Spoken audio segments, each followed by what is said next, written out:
The pilots of the Imperial Japanese Navy climbed into their cockpits believing something close to myth.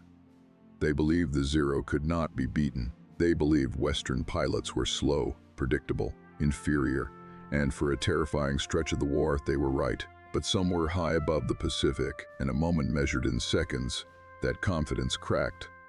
Not because of a new plane, not because of superior firepower, but because one simple maneuver exposed a fatal weakness no one in Japan wanted to admit. If you enjoy deeply human war stories like this, consider subscribing. In the late 1930s, Japan's military aviation doctrine revolved around one sacred idea: absolute aerial dominance. The Mitsubishi A6M Zero wasn't just a fighter. It was a statement: lightweight, long-ranged, astonishingly agile. It could outturn almost anything in the sky. To Japanese pilots, many of them elite and battle-hardened from China, the Zero felt alive beneath their hands. It responded instantly, danced through the air, and punished enemies who tried to fight it on its terms. By the time Pearl Harbor erupted into flame, the Zero had already earned a fearsome reputation. American and British pilots encountered it across the Pacific and Southeast Asia and suffered for it. Wildcats, buffaloes, hurricanes, again and again. Allied aircraft tried to turn with the Zero and died for the mistake. Survivors described the same feeling: helplessness. You couldn't outclimb it, you couldn't outturn it. And if you tried, the Zero slid onto your tail with effortless grace. Japanese leadership took these victories as proof of destiny. The aircraft's weaknesses, light armor, unprotected fuel tanks, were known but dismissed. Speed and maneuverability were everything. Defense was considered dishonorable, even unnecessary. The Zero was built to win by never getting hit. But war has a way of punishing certainty. By 1942, American pilots were learning the hard way. Losses mounted, morale wavered. Many young aviators climbed into cockpits, knowing they were flying inferior machines against a seemingly unbeatable enemy. And yet, buried inside that fear was something dangerous to Japan's advantage: curiosity. Questions began to circulate. What if the Zero wasn't invincible? What if its strengths were also its trap? One man, Lieutenant Commander John Thach, wasn't satisfied with official explanations. He was a fighter pilot, but also a thinker. Sitting with matchsticks on a table, Thach began modeling air combat scenarios. Again and again, the same conclusion emerged. Fighting the Zero head-on or in tight turns was suicide. But what if you refused to play its game? Thach understood something: Japanese doctrine underestimated teamwork. Japanese pilots were trained as individual masters of the sky. American pilots, often less experienced, were trained to work together. Thach wondered if coordination could compensate for performance. From that question emerged a maneuver so simple it almost sounded foolish: two planes, flying side by side. If an enemy latched onto one, both aircraft would turn toward each other, crossing paths.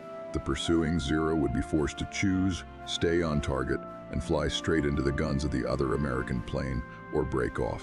It became known as the Thach weave. At first, it was theory, an idea scribbled in notebooks, practiced in mock engagements, quietly shared among pilots who were desperate for answers. No one knew if it would work in real combat, but soon, over the endless blue of the Pacific, theory met reality. The moment came suddenly, violently. Zeros dove in with confidence, exactly as they always had. American pilots executed the maneuver almost instinctively, trusting each other with their lives. As the aircraft crossed, something unprecedented happened. The Zero overshot. For the first time, Japanese pilots found themselves in the crosshairs instead of behind them. Moments like this changed history. Hit like, so this story reaches more people. Japanese aviators were stunned. The Zero was still agile, still deadly, but now, agility wasn't enough. The maneuver stripped away its greatest advantage and dragged it into a kind of fight it was never designed to win. The lack of armor, once ignored, became lethal. One burst of machine gun fire could ignite a fuel tank.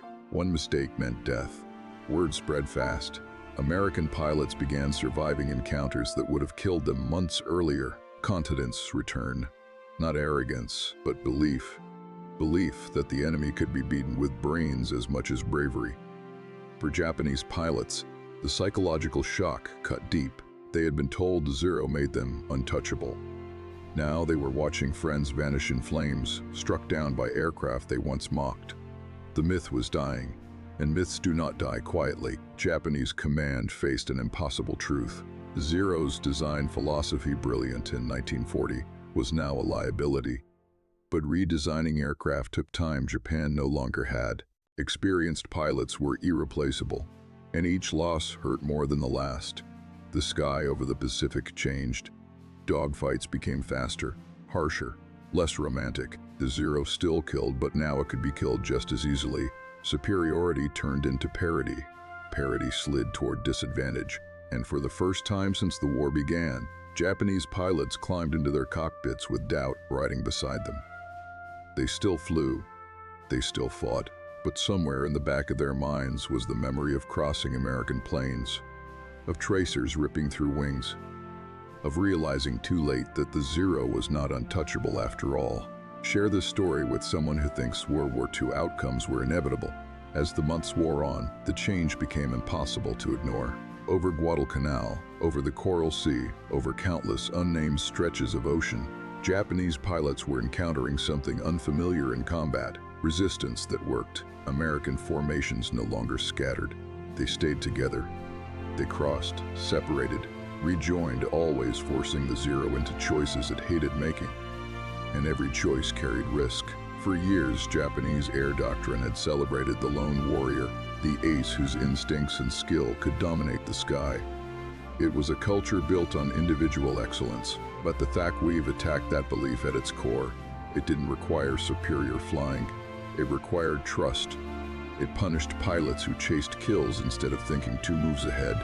In after-action reports, Japanese squadrons began noting something unsettling. The enemy was learning, worse learning fast. Pilots complained that American fighters were no longer predictable, that they no longer broke away when pressed, that they seemed to invite pursuit, only to spring traps mid-turn. Behind the scenes, the strain was mounting. Japan's pool of elite pilotsmen who had trained for years before the war was shrinking. Replacements arrived with fewer hours, less experience, and almost no margin for error. The Zero demanded perfection, but perfection was becoming impossible. Then came another blow, one that felt almost cruel in its symbolism. In June 1942, a Japanese Zero made an emergency landing on Akutan Island in the Aleutians. The pilot died, but the aircraft remained largely intact. For the first time, the Allies had a flyable Zero, not a rumor, not an after-action guess, the real thing. American engineers studied it relentlessly. They confirmed what pilots were already learning in combat. The Zero could not dive safely at high speeds. Its controls stiffened, its structure weakened, its armor was virtually non-existent. The very traits that made it so lethal early on had been traded for fragility. This knowledge didn't just refine tactics, it rewired confidence. Pilots now knew exactly when to dive, when to extend, when to refuse a turn. The Thach was no longer a clever trick. It was part of a growing doctrine built around exploiting the Zero's limits, and the psychological balance shifted. Japanese pilots began flying defensively, something unthinkable just a year earlier. They hesitated before committing to turns. They broke off attacks sooner. The sky no longer belonged to them by default. It had to be fought for, inch by inch. By late 1943, the Zero faced enemies it was never designed to meet. New American fighters, the Hellcat, the Corsair, were faster, tougher, heavily armed. Against them, the old confidence felt almost nostalgic. The Thach still mattered, but now it was supported by machines that could take punishment and deliver it back. Losses accelerated. Veteran pilots were killed faster than they could be replaced. Training pipelines shortened. Standards dropped. And with each new pilot lost, the Zero's reputation dimmed further. What had once been Japan's greatest advantage became a reminder of a dangerous truth. Early success can blind leadership. The Zero was brilliant, but it was frozen in time. While its enemies adapted, Japan clung to a design philosophy rooted in the past, unwilling to sacrifice maneuverability for survivability. The result wasn't just tactical defeat, it was moral erosion. Pilots who once flew with certainty now flew with resignation.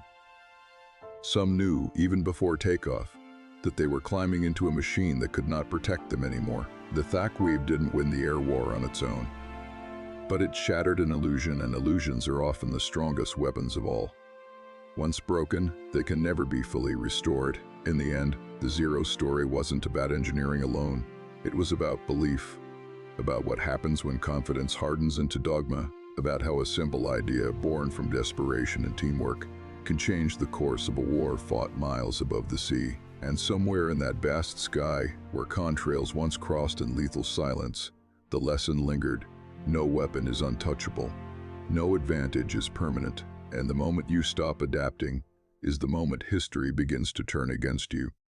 Long after the war, surviving pilots on both sides struggled to explain how quickly the balance had shifted. There was no single battle where the Zero suddenly failed, no dramatic announcement that its era was over. Instead, it faded, fight by fight, decision by decision, until the sky no longer feared it. American pilots later admitted how close they had come to breaking in those early months. Many believed a Zero represented something fundamentally superior, something Western industry couldn't match. What saved them wasn't immediate technological dominance, but a refusal to accept inevitability. The Thach embodied that refusal. It was a declaration that intelligence, cooperation, and adaptation could still matter against elegance and speed. For Japan, the lesson cut far deeper. The Zero had been designed around a philosophy that prized offense at any cost. It reflected a wider military culture, one that valued spirit over survivability, courage over sustainability. Early victories seemed to validate that worldview. But war is unforgiving to systems that cannot bend. By 1944, many Japanese pilots knew the truth before they ever saw the enemy. They flew knowing their aircraft could not dive away safely, knowing a single hit might set them ablaze, knowing the Americans now hunted them with tactics designed specifically to exploit those flaws. Bravery remained, but hope thinned. Some veterans later spoke of the moment they realized the Zero was no longer feared. It wasn't when they were shot at. It was when enemy pilots stopped avoiding them, when American fighters pressed attacks aggressively, confident their machines and their tactics would carry them through. Fear had changed sides. The Thach never became a legend in the way the Zero once did. It didn't look dramatic. It didn't rely on heroic solos. It worked quietly, brutally, and consistently. And in doing so, it proved something far more enduring than any aircraft design. Wars are not decided by what is strongest at the start. They are decided by who learns fastest under pressure. The Zero began the war as a masterpiece, perfect for a moment in time. But time moved on, and when it did, the sky rewarded those willing to question their assumptions, trust each other, and change, even when change felt like admitting weakness. That is how one tactic changed everything. Not by overpowering a legend, but by revealing that it had always been human, after all. In the decades that followed, the Zero became frozen in memory as both triumph and warning. Museums preserved its sleek lines, documentaries praised its early dominance, but pilots who faced it remembered something more complicated, a machine that revealed how fragile superiority can be when it goes unquestioned. Thach never set out to destroy a legend. He was trying to keep his pilots alive. The maneuver he created wasn't born from arrogance or genius, but from humility, the admission that the enemy was better, and that survival required thinking differently. That humility proved more powerful than any wing or engine. The Pacific Air War did not turn because of one plane or one tactic. It turned because one side learned how to adapt faster, absorb loss, and replace myth with method.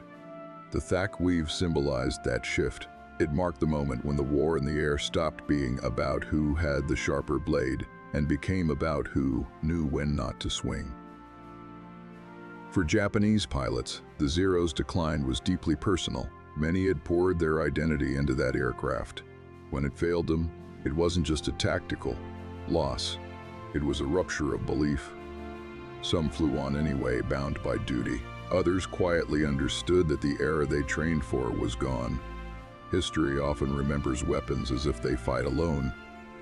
But machines reflect the minds that build and use them. The Zero was untouchable only as long as its enemies believed it was. Once that belief shattered, gravity returned. Bullets found their mark. And the sky, indifferent as ever, chose no favorites. By the end of the war, the lesson was unmistakable. Victory doesn't belong to the boldest design or the earliest advantage. It belongs to those who question success before it hardens into dogma, because, in war as in life, the most dangerous moment isn't when you are losing. It's when you are certain you can't be beaten.